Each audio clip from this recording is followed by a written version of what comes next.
We're ready to go. Yep. All right, Davey, that was a nod. We have a new setup. Good morning, afternoon, evening, wherever, however you are tuning in. This is the I Speak Jeep podcast. My name is Neil with SFJ4x4.com, some family Jeeps, and my esteemed colleague, Mad Scientist Scott Brown / painter metal fabricator today. And real quick, I'm just going to say I'm glad that Neil is back and I'm off camera again. Oh my gosh, right? I heard I apologize. The best description so far has been my sister. I think it was entertaining to watch, like watching a train derail. So, how do you feel about that, Scott? I mean, I'm a good second. I'm just not a good first. Well, I thought Jeff the Italian Stallion and his showmanship much alike. Would just well, he's such an artistic on the production side. Yeah. Right? Now I Behind can't the see him scenes. now. We have this beautiful setup. Folks, if you can't see us, obviously you're welcome to join us live on Facebook. It was a funny train wreck. Thank you, Joe. Joe Harper tuning in. It was a funny train wreck. Yeah, folks, I had the stomach bug, and I was sending cryptic messages to the guys. Yes. Apparently, I was not clear in my No. intentions to, unfortunately, not be able to fulfill my obligations here on the podcast. So those of you who are regular viewers, I think you got it and you had fun with it. But those people who just tuned in like the first time, like they just downloaded us off of Audible or Google Podcast or iTunes. We apologize if you're still here. This is our attempt They're not to still here. redeem. This is our attempt to redeem, folks.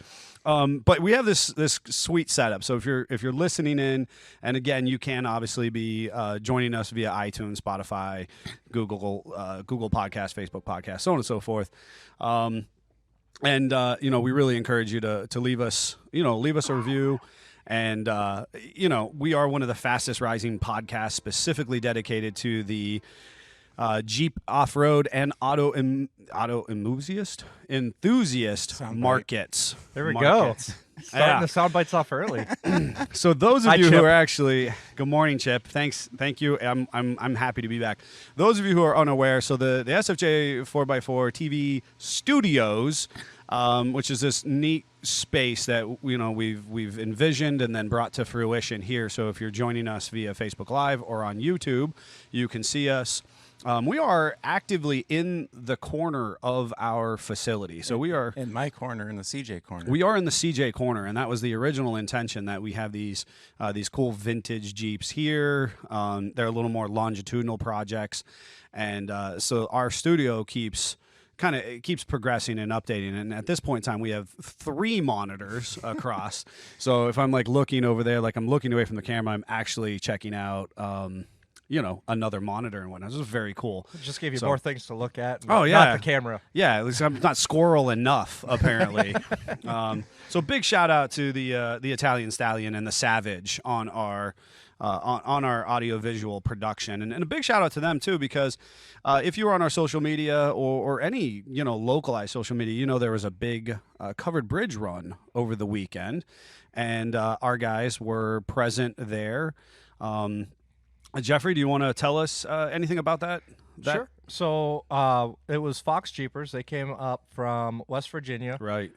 There actually was a huge turnout, 39 Jeeps in total. Nice.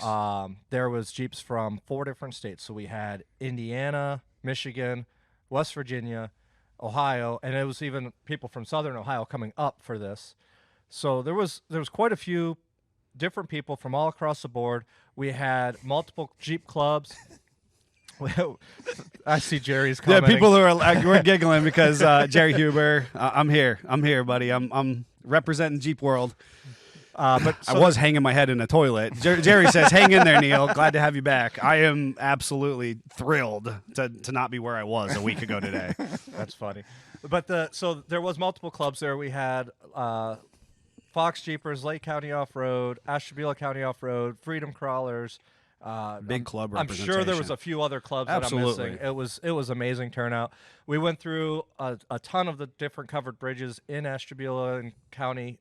We didn't hit all of them, obviously. There's Right. a lot. But we stopped at Sparky's for lunch. That was a really cool place Yes. to eat. How they accommodated 80-plus people it was beyond me with Good for them. 2 servers. They did a phenomenal job. Oh gosh, good for them. Yeah, so that was a great experience. You know, we went down to Conneaut Beach, got a photo down there. That's required. Yes. Yeah. And drove out to Geneva on the lake, drove through there, the downtown area a little bit, and ended up at a winery at the end of the day. So those of you who are joining us, from national and international markets, our facility is located kind of along the shores of Lake Erie, which, of course, if you're familiar with the 5 Great Lakes of the world, honestly, absolutely gorgeous, picturesque. We are roughly a half a mile as the crow flies from the waterfront itself. The other unique thing about our specific county is we have these really unique, old in many situations, but actually some of them are new, right? Yep. Small and Golf is actually pretty new. Covered bridges, which, there's all types of different covered bridges. In fact, Ashtabula County loves to talk about our bridges and trains. If you've ever called into our facility, you've likely heard a train passing by. We are right next to the train yard. And, so we have a number of these things, and pizza shops and Methodist churches, but that's another aside. We went through the drawbridge downtown Ashtabula. Oh, sure, the and lift bridge. Apparently, there's only like 4 of those in the whole world. Left or something like Yeah, that. Yeah, they were very popular, and now, Yeah. we love our bridges in Ashtabula County. And Hi, honey. yep, there's Scott's wife saying good morning. You missed what Joe Brilla had Oh, asked. I saw Joe, and good morning, Joe, to you as well. Unfortunately, I just, without getting into entirely too much graphic detail, there's one of those moments where you were driving the porcelain bus while holding the silver bucket, the in front of you. It was nasty, folks. Don't, stay away from little kids and I totally am blaming my niece. Let's just be honest with that. And God love my wife. She's the one who actually got up with my niece in the middle of the night. We were babysitting and had cousins over and all that kind of good stuff. And she got sick. And I have the immune system of an infant. So, of course, I'm the only one who got sick in the family. But covered bridges, this is super cool. How did these Fox Jeepers arrive in Ashtabula County? I mean, they had to travel almost 3 hours to get to us, right? Yeah, so I guess some of them met up in Canton and drove up from Canton. Okay. Some of the people from Southern Ohio did also meet in Canton and drive up from there too. Okay. There was actually, I think, only 2 people actually did make it from West Virginia, or 2 different Jeeps. Sure. Made it from West Virginia. That's a heck of a haul. Yeah. There was supposed to be more, but a couple people got stuck working. Someone else had a Jeep breakdown. Anytime you plan a trip, we should talk about failed trip planning at one of these podcasts. Everybody's like, I'm going to be there. You start and you're like, hey, we're going to take a trip to Roush, and like 17 people are like, I'm committed. Yes. 3 show up. 3 if you're lucky. Yeah. Right. It's how life goes, right? And and we are, as humans, with best of intentions, and oftentimes this sport and activity that we do it costs money, it takes time, a lot of energy goes into these Jeeps, and you could be ready to go on your trip, and then the Jeep literally break down on the way there. We certainly have some Jeeps excellent never do that. We have some excellent stories about best intentions going to trips and then. Yes. Things falling apart. Nothing's better than working on a Jeep for a whole week solid and then having it break down right before you get to where you're going. Or pulling an all-nighter to then go the next morning and Something completely unrelated. Completely unrelated blows on you. Yeah. We could do a whole series. We should write that down. We're gonna do disasters. Disasters while Jeeping. That's like a whole season. Wow, that's just me driving Jeeps. Right. This is why we could literally do a whole season just on your disasters. I could really think of some too. So speaking of, I'm gonna. What did you do this weekend? So, you know what? Honestly, I made a full recovery. To those of you who offered the well wishes, I sincerely appreciated that throughout the last week. He was much better about midweek. Midweek, I was back in the saddle. I was really happy to be, back at SFJ. Away from his small office with the porcelain. Small porcelain office, yes. You know what? I worked on the house build. And I put in a big, huge house build day. But of course, like any project, you can't just do, just the actual 30 minutes of what you need. You have to do 3 hours that leads up to it. Prep. all the preparation and whatnot. And then I spent a good bit of time here after hours moving some of the other project vehicles and stuff around and trying to charge batteries on the toter home. And you'll notice we have like cable strung out into the side yard. Oh yeah, I did. Yep. I saw that too. Yep. So. Yeah, this morning we're like, what's that for? He's like, Neil's doing things. Oh yeah. I was doing things, and then we were back up again for some family stuff yesterday. But actually, we not that we really want to spend a ton of time talking about the tiny house build, but we bought this derelict office trailer. It's actually called a camp shack. Those of you who have care at all. The technical term. The technical term is a camp shack.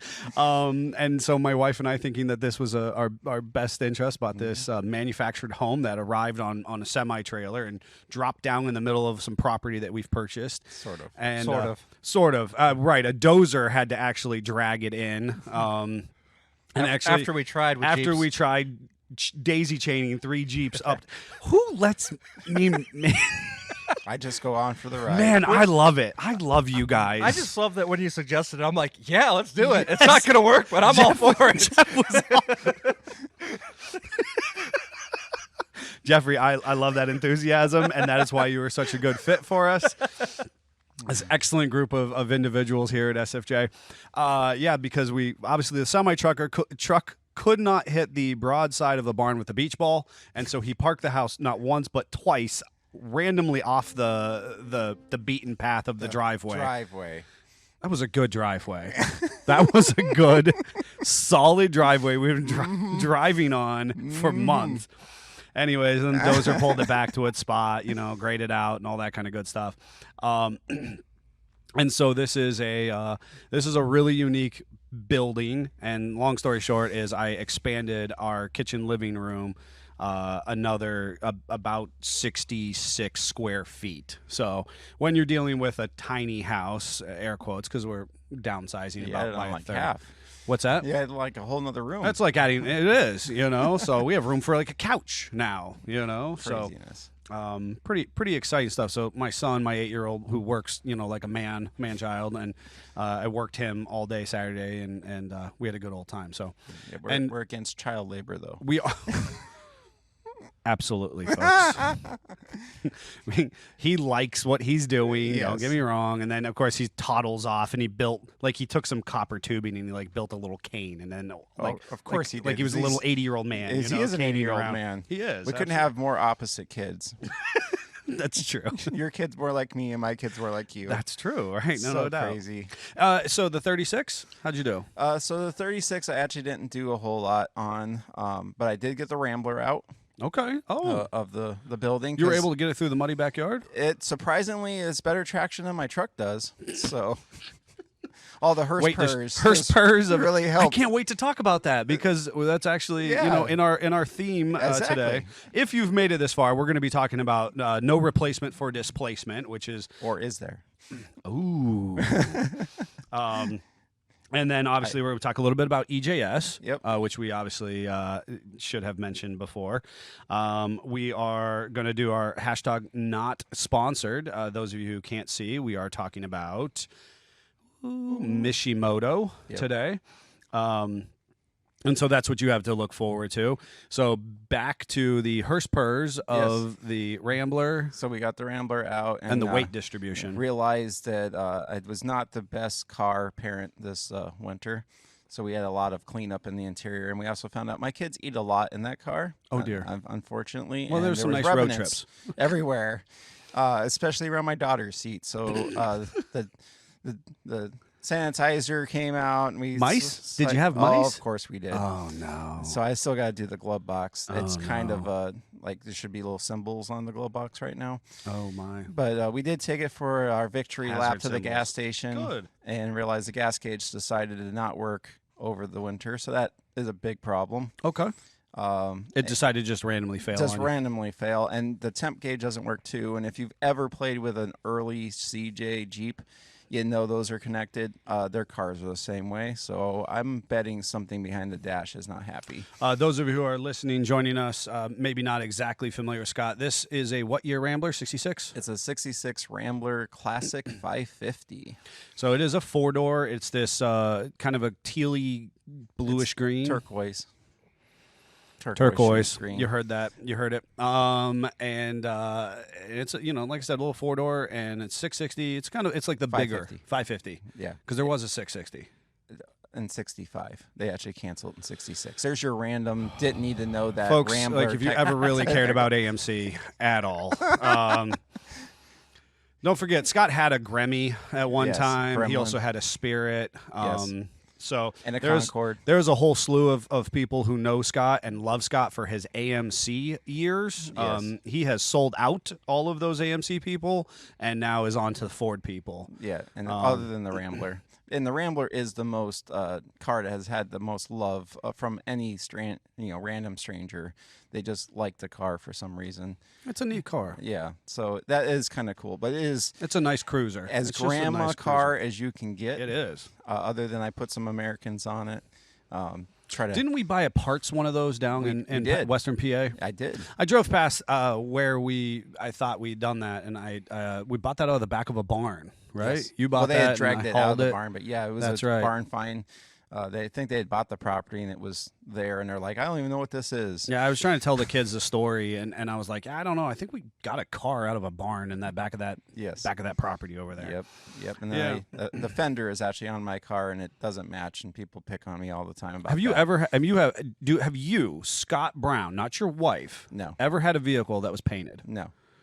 Other than his 2015 JKU, Scott Yes. does not care about your paint job. No. Just.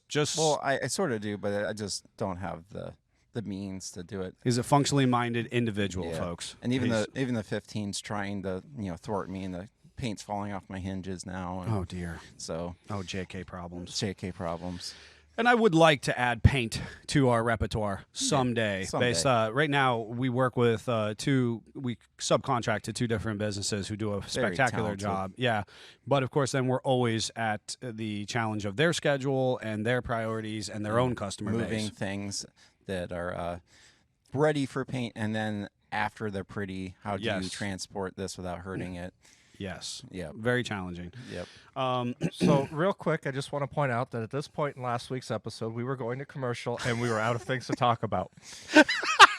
And we haven't even made it into the episode this week. So Yes. this is why it's good that you're back, Neil. I am so happy to be back and talking Jeep and cars and all that kind of just cool natural stuff that makes what we do so special, right? Because I mean, anybody can go out to their driveway at any given time and just kind of spin a wrench on a vehicle, but it's really the stories that surround the individuals and the vehicles and how we weave those together. Yep. And with stories too, I forgot that we actually have a picture from the Jeep run I was going to put up for you. From Fox Jeep's run.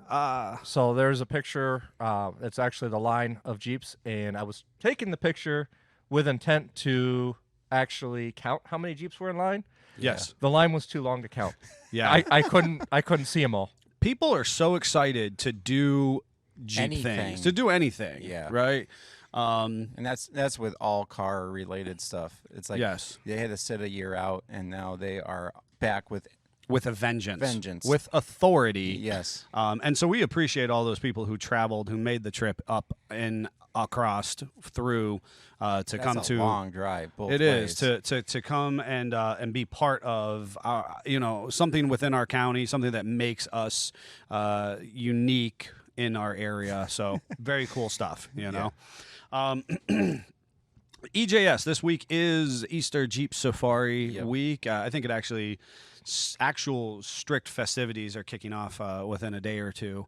And then it'll culminate with an event at the end.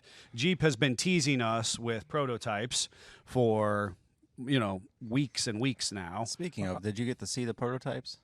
I have, yes. I do have pictures of all the concepts that we can bring up on screen. So Yes. which one do you think's my favorite? Well, hold on. And Scott Bennett has chimed in. There were 39 total Jeeps That's impressive. for this covered bridge tour. So big shout out to Scott, Scott Bennett, of the Blue Jeep crew, And Blue Jeep crew was well represented there. well represented. I forgot about that as and well. Good customer of ours that we always appreciate, and big RVer, or he'd like to probably be a big RVer, bigger RVer. I think he'd like to get it out a little more.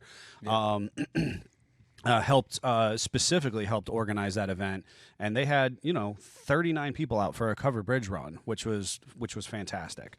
And then a really unique, a very cool eatery here in Conneaut. That's kind of this eclectic pub atmosphere. Very good food too.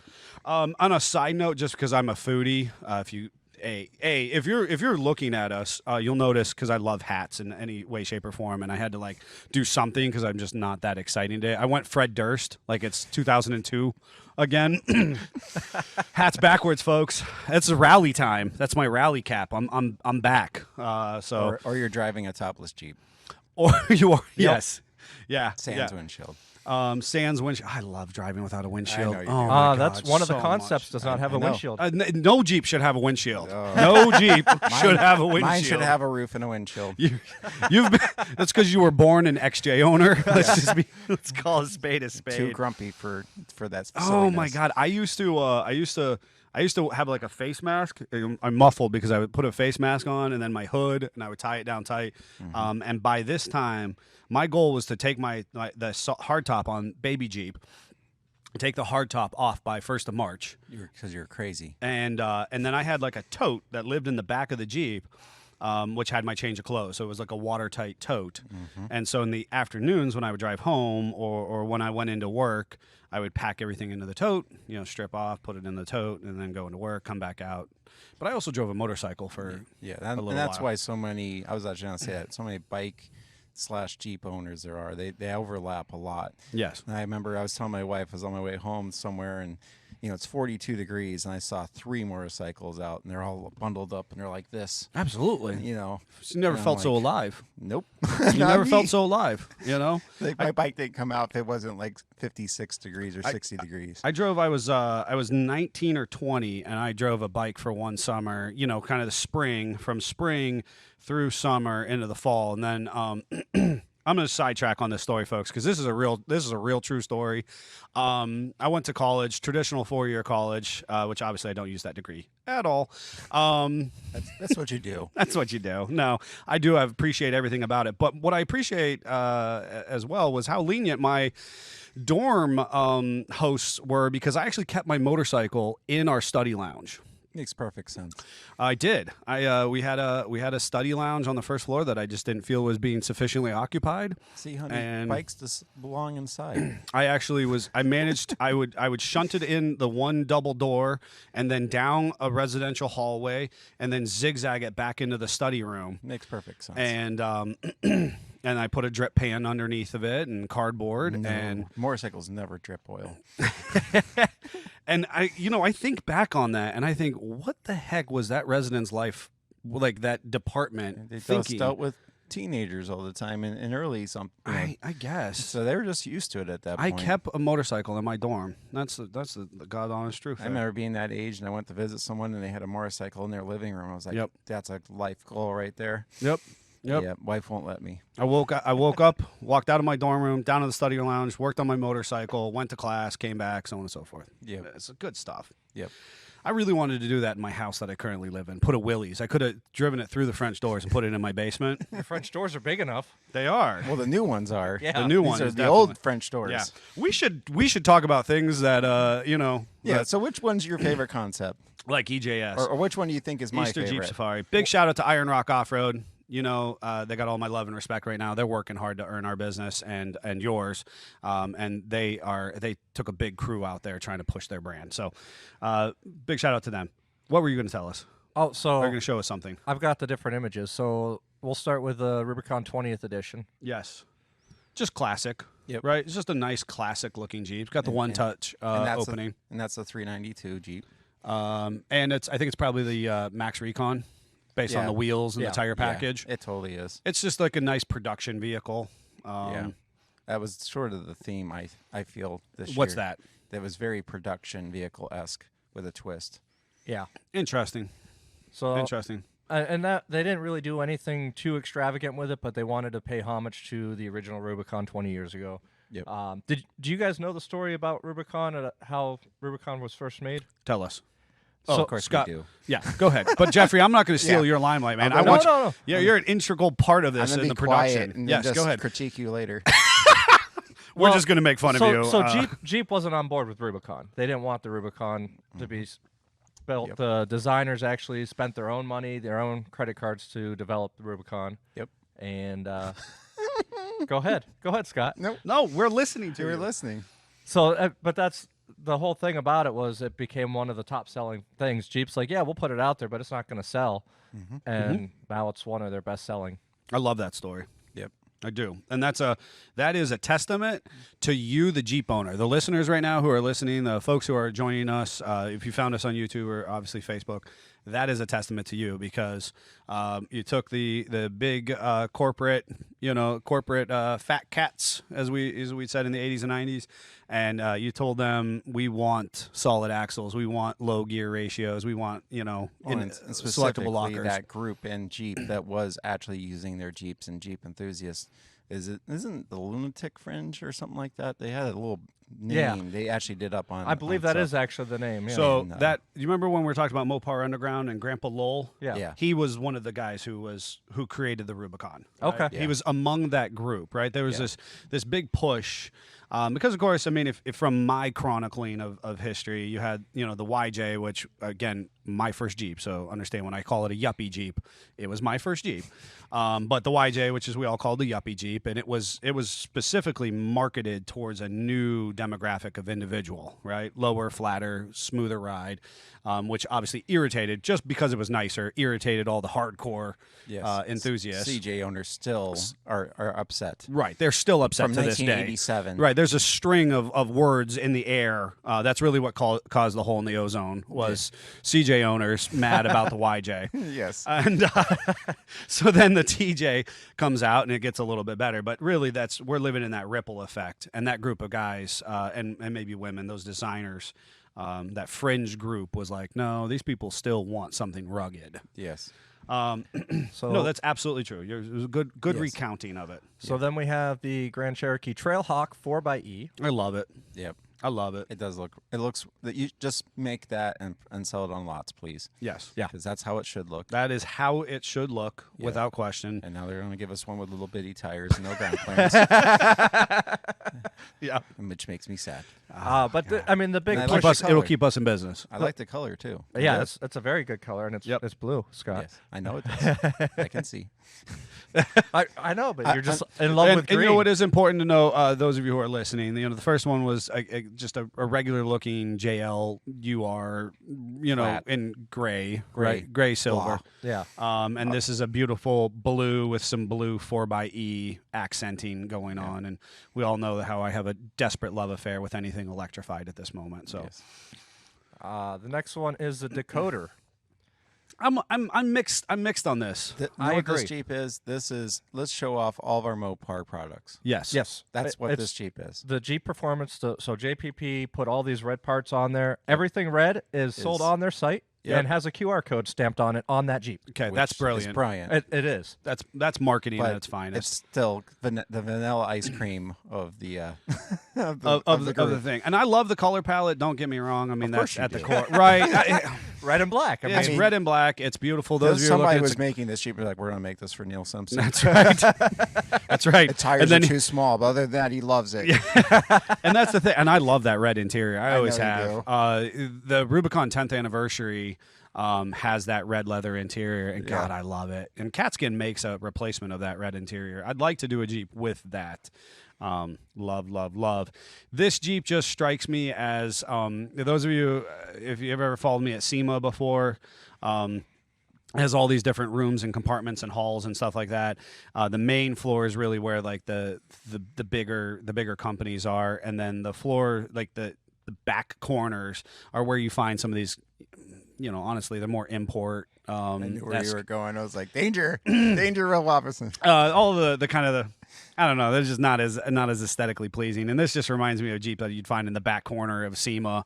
It's meant, the colors are just meant to kind of Did you hear pop that bus, off and Jeff? smack you in the face. There's a bus. Yeah. Yep. On to the next one. Yeah, on to the JPP, next one. I don't know. You had. I love the marketing though. That was brilliant. This one is called Jeep Bob. Nah, this is the one we talked about 3 weeks ago. Yep, without the doors. So this was my pick for you to love the most because of the tire Without choice, question. if nothing else. Without question, this is spectacular. Yeah. It's bobbed. Those of you who can't see it and haven't seen it yet, it is shortened, which is where the term bobbing comes from. And we use the term bobbing in classic hot rodding. Really, Yes. is where that came from. Yep. And then the truck and Jeep market kind of picked it up.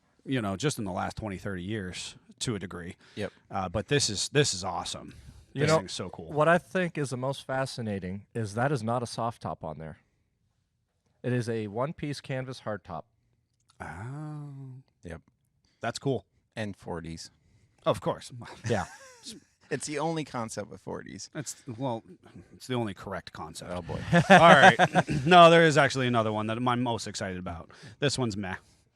That's my favorite. I was going to say, this is Scott's favorite. Greg without a Henderson. question. Greg Henderson did this, and he did it better, and This- he did it 4 years ago. This is a 41 I totally concept. get that it's been done before, but I still like it.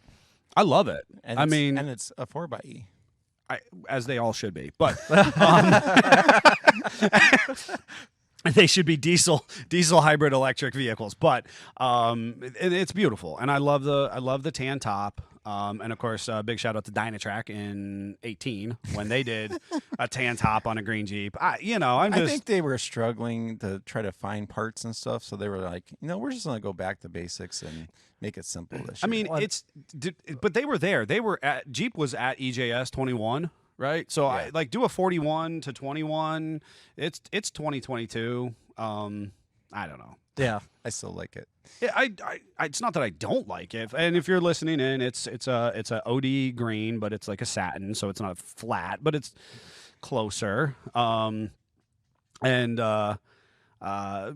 top. It's got metal looking wheels. Are they beadlocks? Do we think? They did not say anything about beadlocks. They're just talking about a solid steel wheel. Which I love the look of a solid steel wheel. I really do.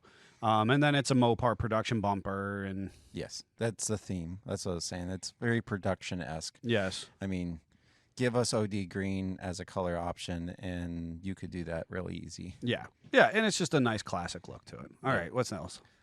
So the next would be Magneto 2.0. There it is. Now this one, I don't know if you guys read the description about it, I but the horsepower and distribution, they actually had to extend the wheelbase on this To keep the front tires to keep the down. front tires down because it can do 0 to 60 in 2 seconds. Yeah, that's what we need. So I want to This know, is people are going to love electric if we give them this. how do they make it stick? And That's it is what a I stick wanna know. shift. So the power distribution is so forceful, you don't need the clutch to start going at all, but you do need it to shift gears. Which I can completely understand. What I want to know is, how do you keep the motor from coming apart when you push in the clutch? Because you could just instant rev the electric. Right. The heightened level of electric integration in this, right? Because you have to come off the throttle, and a computer has to tell that electric motor Step down. to drop the torque Yeah. so far down Yes. to then engage, to then allow the torque to ramp back up. Well, and to that's then part s- of the reason why Jeep did this, because no one else has. And, Oh, yeah. and then not just snap the transmission in half. See, okay, and then I'm going to get to let's unless you have anything else to say about Magneto. Nope. I'm gonna circle back to Magneto and why I'm disgruntled at the red and black Jeep and the 41 Jeep. You want to go to Birdcage then? Oh yeah, keep going. There's Birdcage. Yep. No windshield. Right, which is how all Jeeps should be, right? They should just be a seat and a motor of some capacity and just big tires. And then there's no C post either. It just they have the truck rack going, and that's about it. Mm-hmm. Is there anything else besides the kind of the nice blue highlights on the maroon body? It truly has like a beadlock look to it. It's got a raw aluminum beadlock ring and black wheels, Custom grill. stubby bumper. Little fancy tubes coming out of the grill.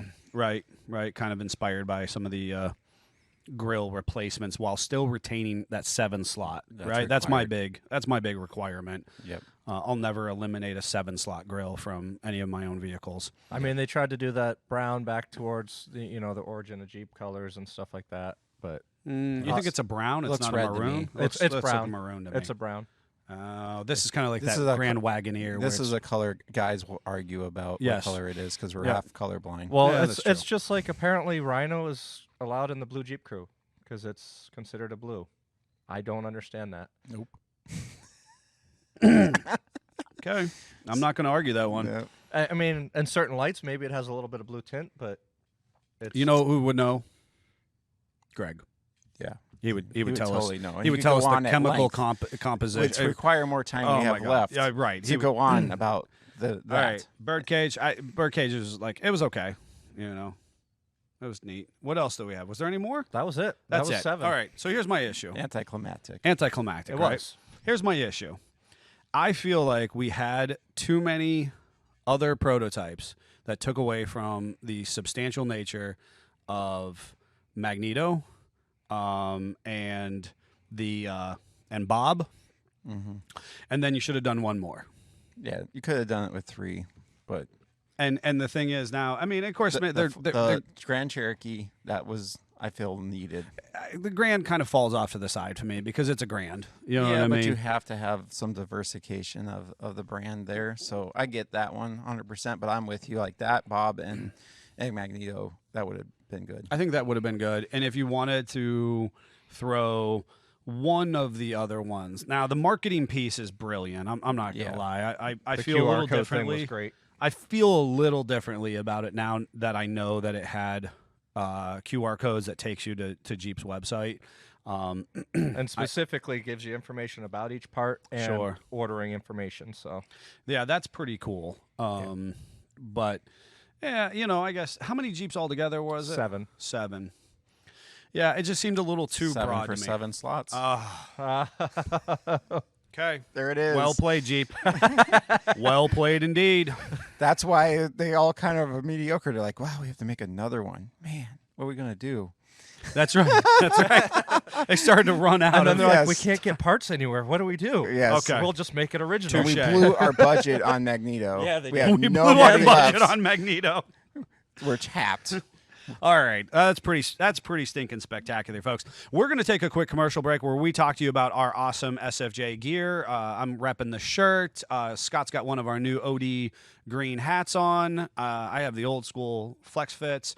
And we're going to take a quick break on that. Let us revamp, and we'll come back and talk about no replacement for displacement, or maybe there is. Or is there? Or is there? Hey, Jeep family, we hope that you're enjoying this content, and we want to make sure that you head over to sfj4x4.com, find some of this cool merchandise, give us a call at our facility, 440-813-3663, option 1, and make sure that you tune in to our live podcast every Monday at 10:19 a.m. and check out our updates on YouTube on Tuesdays and Fridays. Until then, Jeep on. And are we ready to go? There we are. This is so challenging. Jeffrey is now right here seated to my left off screen that you can't see him. Usually he used to be right there. So we're going to have to put a little green light to let me know. Or here. That would make sense. Oh, that would boy. make too much sense But here. then I can't see the displays that we're using. Huh? Anyway, Okay. I need to see the displays to make sure everything's working. so no properly. replacement Folks, this for is really displacement. a really professional little studio we have these days. Just so So we're somebody over the weekend was so excited to see. Can I see where the studio is? Yeah, this is very cool. So no replacement for displacement, folks. We're going to talk about this for the next couple days because it is a big deal, right? And we're going to talk about it in a semi-generalized nature, and so that you don't glaze over and go to sleep on us. And I have a perfect thing that I just kind of realized because I have too many vehicles that your average vanilla car needs about 220 to 250 cubic inches to do its job. And why I say that is if you go back in history, the 36 was a 221, which is like a 3.6, 3.4, somewhere in there. Okay. and that was 1936. My 66 Rambler is a 232. Yep. It's about the same size. Yep. And when we were kids, Tauruses, Windstars, that kind of stuff had the same size engine. Yes. Cubic inch wise and liter wise, and same thing for today. So almost 100 years that has proven that is what your boring car needs. Yes, vanilla car, but of course as humans, Yes. we want to go fast. We want to Which completely leap makes into the sense. air. We want to do Superman things, right? Which is where the 392 and those anything 6 liters or more. So and on Jerry Huber has just asked. I don't know, Jeffrey. I can't actually come off the screen on my side here, but I don't know what happened there. It says, Neil, are you and Scott getting excited about the forthcoming 3.0 inline 6 with twin turbos, which I think is what it trails off the. Is it a real replacement for displacement? Yes. So we're going to kind of start at the foundational building blocks. If you're just joining us and you're kind of at a green or entry level, perspective. It won't let me bring the whole thing on the screen. Can you do the bar at the bottom there? I'll let you work on that, Jeffrey. So displacement is the term that we use for the actual capacity or volume of the cylinders within the motor itself, the engine or motor itself. So if we're really talking about splitting, finite minutia, as we've said in the past, a motor is just a big air pump. Yep. Depending on whether it's petro-based, well, they're all petro-based, I guess. I guess you could have veggie oil, diesel or gas. It's just a big air pump. Yes. And the bigger the pump, theoretically, the more horsepower. Or efficiency. And now, well, what I was going to say is that was our mentality up until about 20, 30 years ago. And one thing I'll add to my theory about boring vanilla cars is one thing you have changed is my car had 80 horsepower, 85 horsepower. Mm-hmm. That was really rocking, blowing your socks off back in 36. Obviously, the Rambler is probably in the hundreds range, 150 or so. And then we're into, my 3.6, my J has almost 300 horse. Yes. And what changed? Well, overhead cams, less friction, more direct with the valve, how the fuel gets in the cylinder, that kind of stuff has changed. So to answer Jerry's question, anytime you make something more efficient, which is like the turbos or supercharging or anything like that, it really ups the horsepower range with a lot less package.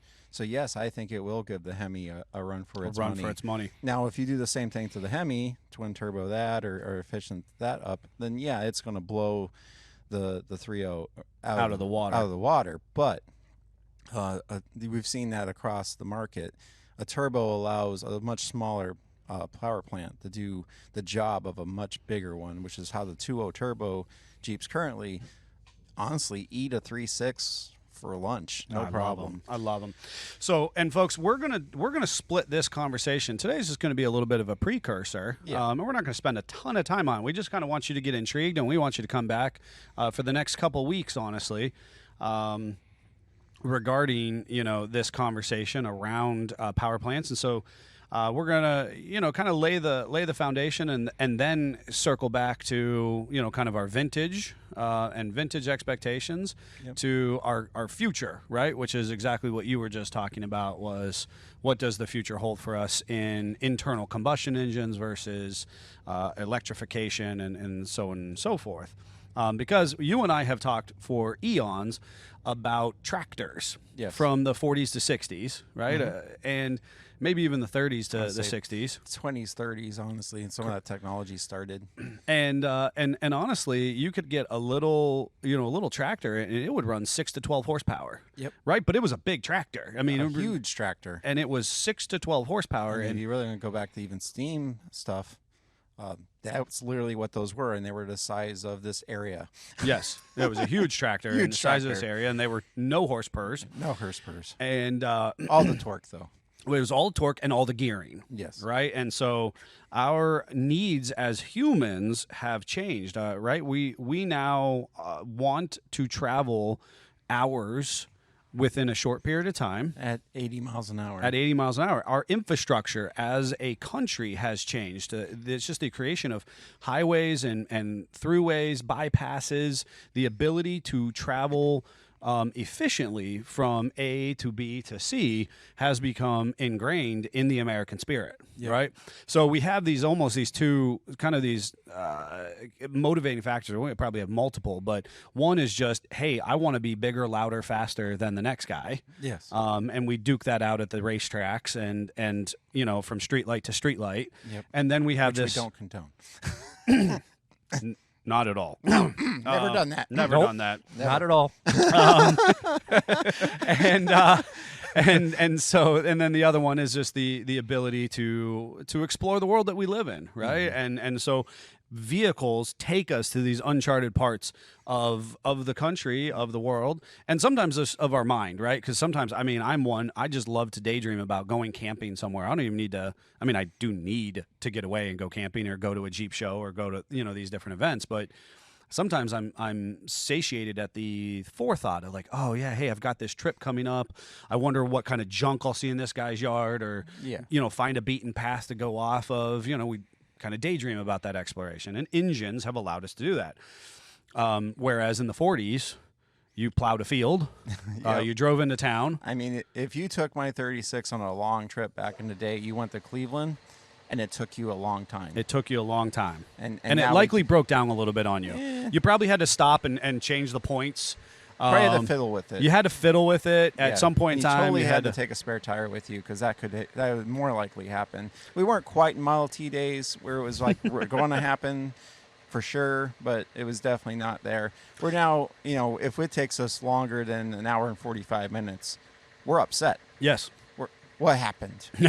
What happened? Well, there's this driver, and he was going, 60 miles an hour. Right. and That's it's right. Now in we the need fast 3 lane. lanes, right? Because Yes. now the fast passing lane is not sufficient. No. We need the 3rd lane so that we can go faster than everybody else Yes. around them. Model Ts, didn't they have like 12 horsepower? Very low. Very low. Yes. Very, very low. So we have this historical momentum, right, that we're moving. Now there's all these other tributary factors that feed into our human need for bigger, faster, stronger, louder, and so things in the actual engineering of the motors themselves have allowed us. Because what ended up happening with motors, they started very small with 1 or 2 cylinders. Yep. Their tolerances were not very good. And when I use the word tolerance, is how tight are the components in the inside of the engine itself. And the path that the air and the fuel had to get to go in and do things. Like if you had a cutaway of a flathead Ford like my car has, it is not efficient. It's like a Correct. bumblebee goes around over here and gets lost and comes back over here. And anytime that happens, the fuel is like missing. Yes. It got it's missing. wasted over here. And it's wasted energy, Yes, right? And wasted that's one of energy. the issues we have when we talk about vehicles on a global scale and how they may or may not have contributed to, to pollution and whatnot. Is that wasted fuel, Yep. Inefficiencies. And with that said, you can make anything fairly efficient. Like I read about a flathead doing 20 miles a gallon, which is very impressive. Yes. With that technology, and you can do that to anything. But the more direct you can get the fuel, and the more direct you can get the air, or the help as you can help it in, which is what turbos and all that stuff do. Yep. And then you can get it away from the engine. That's the secret sauce of an internal combustion engine. Absolutely. And we all remember the whole idea, like, we wanted to help our engine breathe, Yes. right? The idea that we had these constant conversations. Well, you add an air intake and you add an exhaust, right? Yep. And that was what you did. And what I was saying is, so we had these small engines, and then they got bigger and bigger and bigger. By the time we had these big blocks in production vehicles, In the 60s. 60s to the 80s, because I'm still thinking of like a 454 Yeah. in a Chevy 3/4 ton. Yes. These were monster motors that still were not producing the horsepower. Actually got way worse. They as actually got lower worse as they got- compression and all Yes. that kind of stuff. Yes. It just took a different way to make that engine put that power out. And so we've learned these really valuable things throughout history, and as we track the production of the engine with our needs as humans, right? And so trying to get from point A to point B, or race car things, or Which carrying honestly, that's more where gear. That anger of no replacement for displacement thing comes from. Is that I remember somebody, I got to have my big block, even though this 2-liter import car with a turbo Well, that's absolutely will the totally issue. destroy it. Is that these import cars came on the scene really in the late 60s, early Well, they 70s. had to do more with less, just from Yeah. the nature of where they were designed and how they were designed. And here we're a little bit more excess. Yeah, indulgence a little bit. Indulgence, a little bit more space. We don't have to do more with what we have because we have so much. There, they don't. At one time, that was our Yeah. mentality, right? Yeah. As And we a still struggle culture, with that, and I we do feel. still struggle with it as a culture. But we are trying to be more global in our perspective Yes. as humans, to say. We have never been so global with our perspective as we are now. And I think that we see that in Jeep with their, not only, obviously they're trying to pay homage to that in the 392, Yes. right? And try to satiate this America, let the eagles fly, Yes. and let the exhaust rip, which believe me, it sounds awesome. It's Oh, it very does. cool. Love it. But they are experimenting. You know what I mean? They're experimenting with the 2.0 and then in the 2.0 turbo, the 3.0 diesel. Obviously, the 3.6 is a tried and true application by this time. Yep. But even the 3.6, it's important to note, if you're a JKJL owner, one of the things that we've talked about internally here, the 3.6 in, so let's just use this as an example. In 2013 takes 5W30 oil. Yep. Now, it's very particular. That motor absolutely must see 5W30 oil. And In 12. In 12. Thank you.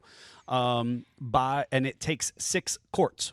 Okay? So 6 quarts, 5W30. Now, 5 is the first viscous rating, and then through heat transference, which happens with friction, moving parts, the oil actually has an additive that allows it to thicken, right, to a 30 weight. And so this viscous transfer. So then by, say, 14, we're into 6 quarts of 520. Now, the why that's important is that the tolerance is something within the internal, structure of the motor. I'll go just as far as just the programming of the computer changed. Sure. And people, back in the day, it didn't matter as much what your oil was or how it interacted, as long as it was, wet and lubrication, it was good. Yes. We are well past that point at this point. And that is because the journals have gotten smaller, that tolerances are tighter, right? What oil pressure the computer wants to see, the way the circulation works, the way all that efficiency is. And that's why you see in the JL and the JT, now we're at 0.20 oil. Well, and that's exactly where I was going, is that by now, and not only are we 0.20, but we're at only 5 quarts. Yep. So we have the 3.6 motor that starts in 12.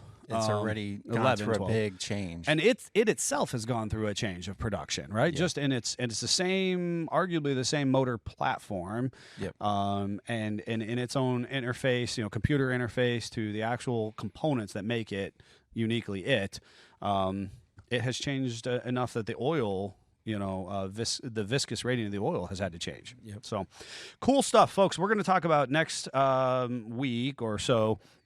We're going to talk about kind of where does this motor idea come from, this engine and the displacement, and what kind of, from the L134 to the 232 that you already brought up. Yep. And we'll make our way up into the V6s of the 70s and maybe 231. 231, and maybe up into the 80s, into my favorite, which actually started before the 80s, but the 4.2. And it's also important to note that we measure our engines in both cubic inches, and now we actually measure them in liters. So 3.6, it's again another And liter is a step more towards. broad term too. Like you can have a couple cubic inch sizes under the same Liter rating. Rating. Yes. So make sure you follow in for the next couple weeks where we talk about this no replacement for displacement. Or is there? Folks, we're going to take a quick break. We're going to transition into our hashtag not sponsored. And now it's time for our product spotlight. Hashtag not sponsored. Was there an explosion? Spotlight. Hashtag not sponsored. I felt like there was an explosion. There was something outside. Okay, something, it's all right. We're still here. train shenanigans. Sounded like it was coming through the building. Yeah. So those of you who are watching, you see my Vanna White hand in front of the Mishimoto. Those of you who are listening, thank God you can't see me. You had actually mentioned, I thought this was a great segue into our hashtag not sponsored product, the efficiency of which air travels through an engine. Yep. And Mishimoto is probably best known for their cooling. Yes. However, with the 2.0 turbo, we have a customer actually coming in, and Mishimoto is also big on their intercoolers Yep. and their intercooler pipes and Yep. their efficient flow. Which was just like so many other things we've seen. They got their start in more of an import-esque environment with the small engines and the turbos and that kind of stuff. They had a name there far before they did in the domestic market. And they've just taken all that technology and engineering and plopped it into a sweet package for your Jeep. Absolutely. And I mean, there's tons of radiators out there. There's an opinion on a radiator so many times over. You get in the group, you ask questions, you'll have 5 different answers. But in my personal opinion, they're one of the best options you have for a TJJK scenario. Where as far as fitment, just plain works, well thought out. Things aren't breaking, falling off of it. Quality construction, right? Construction. That's one of the things. So those of you who are our customers on our service side, this is going to be one of my go-to product manufacturers for our cooling components, and specifically radiators. And hoses, right? With their radiators, and we've done a number of different manufacturers, and so I'll just name quickly with Flex Steel, Mishimoto. Durali doesn't actually make radiators, but they make some of the fans that work well with Mishimoto. Champion, Griffin, there are some high quality manufacturers that make a complete aluminum radiator. So, and radiators themselves, we could get into a whole series of dual row, cores and all that kind of stuff. That's not what we're here to talk about. We're talking about Mishimoto, but their quality construction, all aluminum. There's no separation from the tanks to the radiator, the fins and the coolers themselves. Some radiators literally are glued together. Correct. And that's a problem. These are a fully welded and nice TIG welds. Nice TIG welds, beautiful construction. And what's unique about us as we have continued as a business, at this point in time, we start with a Mishimoto core foundation, if you will, and then we cut them apart. Yeah. So big shout out to our TIG shop and Scott for facilitating that. But we've been able to take these beautiful, well-made aluminum radiators and lop pieces out of them to TIG them back to fit our needs for, hydraulic steering assist, Custom applications, LS and Hemi conversions, so on and so forth. And anybody that's welded, it's all about the quality of the material. Correct. And the cleanliness, and that really just speaks for how quality these are. Is you were able to do that and not have it melt down underneath you. So, and then radiators is really where they're probably best known for. But as you mentioned, they have a full silicone hose production. Yep. Which are just meant to be good quality, robust, deal with heat and harsh environments. Yep. As I mentioned, what I think is funny, we're actually doing a supercharger, which is part of the engine conversation. We're doing a supercharger build here in the next couple of weeks on a 3.6. But Mishimoto, with the 2.0 turbo intercooler pipe that I was bringing up, these are technologies that existed, far beyond the Jeep scene. At least 20 years. For decades. And as the Jeep community, we're just now getting the opportunity to embrace that. We're always behind.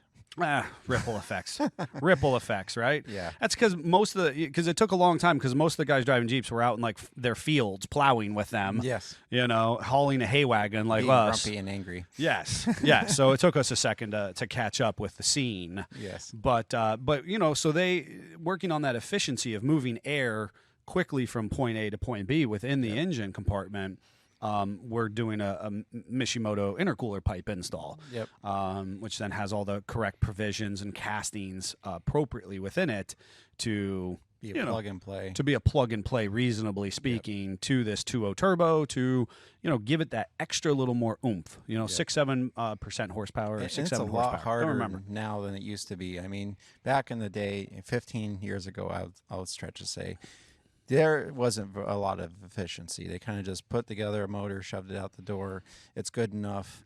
We're nowhere near capacity on its possibilities, and we're good to go. And that's how you saw intake manufacturers and exhaust manufacturers step up to plate, and they're like, "We'll get you 30 horsepower." Well, that's how, because it's not very efficient out of the gate. Where today, That's our timer going off. I'm sorry, folks. I didn't even know it did that. oh dear. Anyway, we're learning every day. Yep. That's right. where today they're very efficient right out of the gate, and as that engine is used in more and more platforms and more years, their efficiency just keeps going up. So it's very hard for a company like Mishimoto now to find that extra 5-10 Yes. horsepower without doing really revolutionary things. But it's still impressive that a company can do that. Absolutely, and that is the challenge that we accept in the process, and Yep. doing our computer tuning with super chips, or even just the supercharger, or, some of those other unique Yes. things that our customers bring to our plate. Also, I just want to call into contention. You said 15 years ago, just so you're aware. 15 years ago, this is like that meme. I know. Where you're at in your head 15 years ago to what a 20-year-old truck looks like and what a 20-year-old truck actually is. That was 2007. So True. just Okay, so 25 years ago. just so you know that you just called out all the JK owners, which Yeah. I'm okay with calling a 2007 JK. Well, yeah. Not 3.8 Jeep was not a very not efficient no. vehicle, but I would definitely take exception to the 2005-6 TJ models. That was a good 4.0. It was. That was about as efficient as we can make a 4.0. But it was at the end of its run. It was at the end of its run. So I guess that was life better, was right? changing. Because it was at the beginning of its run with the JK. all right, folks. If you are still the three of you who are watching, we greatly appreciate you for being part of that valuable three. Make sure you're representing with your SFJ gear and all those kind of good things. Also important to note, we are hiring, right? So you can come and join our team. We are hiring for a personal assistant and front end associate, one in the same position, ideally. Make sure you can make coffee. The job will be beyond making coffee. You're going to stand behind Neil and slap his wrist anytime he gets distracted. I make him coffee. And that's Really- often. It's really I often. need a babysitter. let's just be call a spade a spade.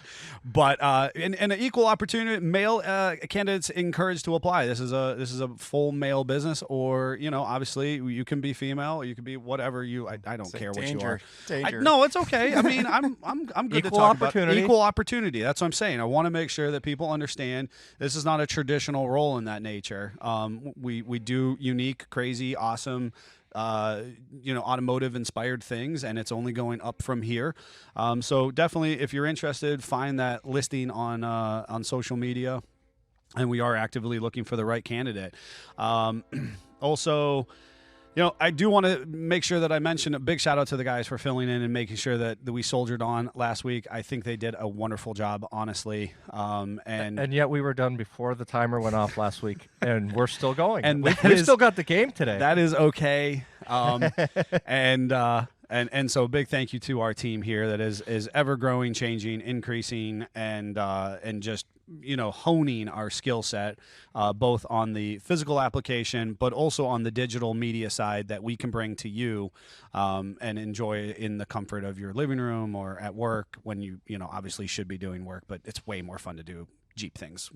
Jeffrey, you have a game for us. I do. I heard that the game last week was crazy. It was a crazy fail. I was trying to avoid it. I was going to skip the game, and Scott's like, "No, we're doing it. We're doing it." I'm like, and "That's then not." I not a regretted good that idea." immediately. Here's our transition. Oh, goodness. A battle for the ages. Neil versus Scott.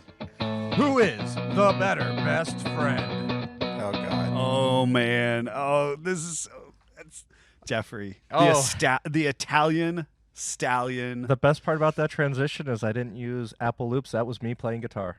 That was really That's good. good. That was a great. I got to tell you, the best little talents. find, the talents we have here at SFJ. I have papers. I have don't have a papers. pen. I have a pen. I've got stealing multiple this one. pens. So on your paper, you have two columns, one for Neil, one for Scott.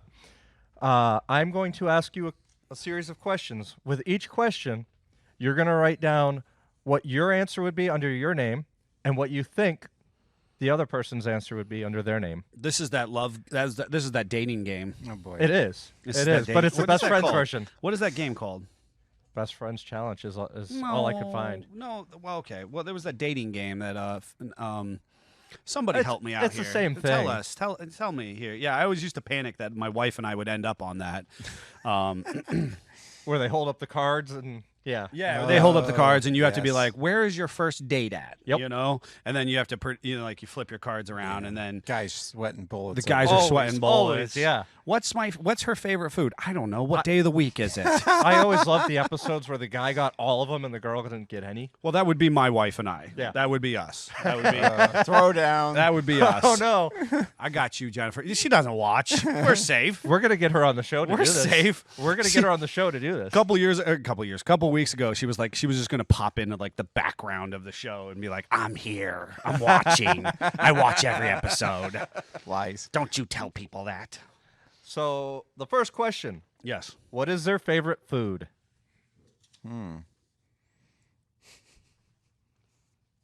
Scott is so boned.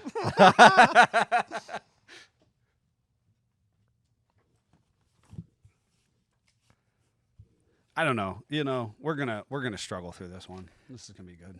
Do we want to go through all the questions No, first? we and want to do then- like 5. Well, I mean, do we go through the questions all at once and then go back, or do we want to go through the answers right away? No, go through the questions. All Let's right. go through the questions. So, what is their favorite ice cream flavor?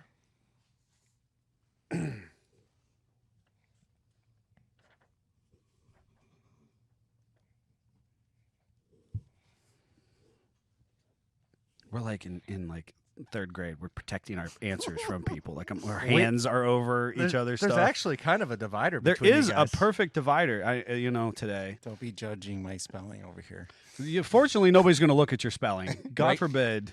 What is their favorite color? Oh.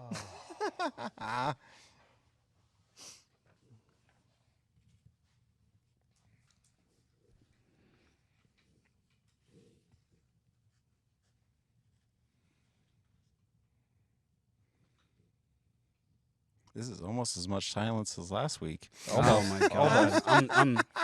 I'm panicking over here that I'm a bad best friend. Favorite song?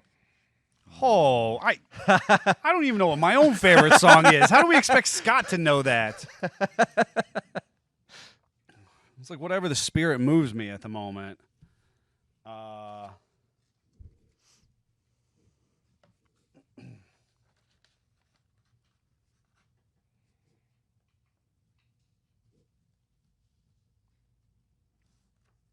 Totally not getting that one. I have no idea. I want to come up with something funny, but I'm like drawing a blank because I'm just not witty. We're gonna do 2 more. What is their favorite Jeep model year trim? Be specific.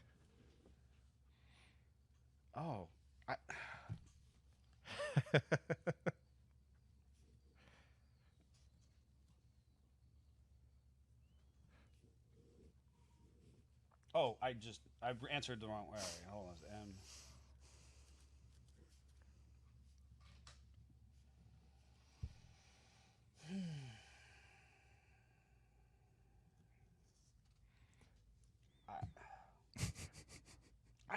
You know, I'm struggling more is with my own answers. I don't even know what to. I'm struggling with my own answers here.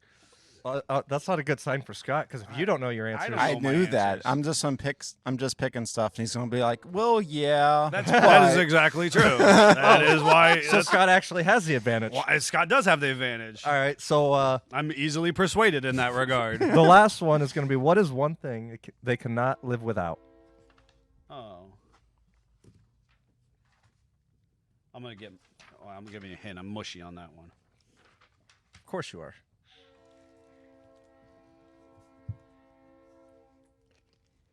That was easy. We need an easy button. Oh no, You think that was easy? I don't know. All right. The last one was easy. Scott's still or Neil's still trying to answer I'm questions. still trying to answer my own questions from. All right, you're SOL on what my favorite Jeep is because I like them all. So you just fill in whatever the heck I you know. want. I got that on lock. All right, and I wanted to make up something funny for song, but I have nothing for you. Let's do this, All right, Jeffrey. so the first question was favorite food. What is your favorite food, Neil? My favorite food is meatloaf. I put down Mexi Bowl from Heath. Oh, that's so good. I was really Told looking. you. I was looking forward to it today, and then I ended up packing at the last minute. Yeah. That's good stuff. So what was Mexi Bowl, Heath Marketplace. Big shout out to them. Scott? My favorite is the cheeseburger.